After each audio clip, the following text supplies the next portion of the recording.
Everyone, কেমন আছো সবাই? আমরা মামাবাড়ি এসেছি, অবশ্য এক সপ্তাহের কাছাকাছি হয়ে গেছে। ওখানে দেখতে পাচ্ছ ধনেপাতা পালং শাক, আর এই শাকটার নাম আমি জানি না, তোমরা জানলে বলো। আর আমি প্রায় শাকের নামই জানি না। এখানে একটু বাগানটা পুকুর, এটা পুকুর পাড়, আর এটা বাগান। এখানটাতে আর এখানে নোংরা টোংরা ফেলা হয়, আর এই জায়গাটাতে আসলেও একটা মজা, যেটা আমি বাড়িতে পাই না। বাড়িতে একটা বদ্ধ জায়গার মধ্যে থাকতে হয়। এখানে দেখো কত সুন্দর। সো আমি ওই পাটটাতে, বাবা এই পাটটাতে যাওয়াটা একটু সমস্যা, আমি একটু গিয়ে নিই, তারপর আমি দেখাচ্ছি। হ্যাঁ, সো তারপরে এইখানটাতে তার মধ্যে আরও মাঠ, পুরো আগে ধান চাষ হয়েছিল। সো তারপর এখানটাতে পুরো এখন ধান টান কাটা হয়ে গেছে, ধান। তারপর দেখো এখানটাতে তার মধ্যে জঙ্গল একখান।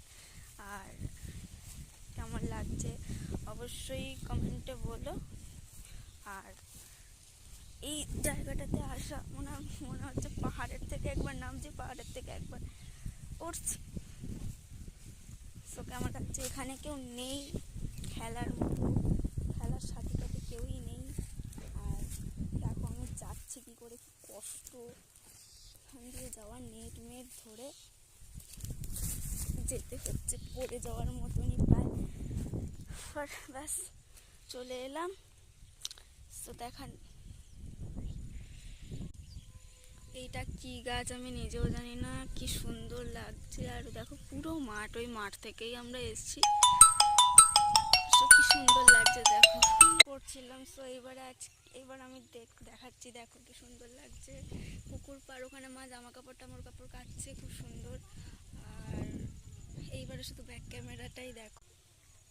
খুবই এই জায়গাটাতে আসলে আমার যে এত মনটা ভালো হয়ে যায়। বাড়ি থেকে আসার সময় একটু মনটা খারাপ হয় ঠিকই, কিন্তু খুব ভালো লাগে। আর চলো একটু দেখাই। ফার্স্ট টাইম ব্লগ করছি, তো জানি না কেমন হচ্ছে কি না হচ্ছে, কেঁপে যাচ্ছে।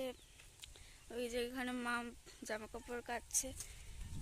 তো চলো একটু দেখে আসি মাঠ, শুধু বাগান ঝোপঝাড়, আহা কি সুন্দর লাগে, তাই না? তো দেখাই তারপরে দেওয়া হয়েছে, যাবো কি করে জানি না, তাও তাও দেখি কী করে যাওয়া যায়।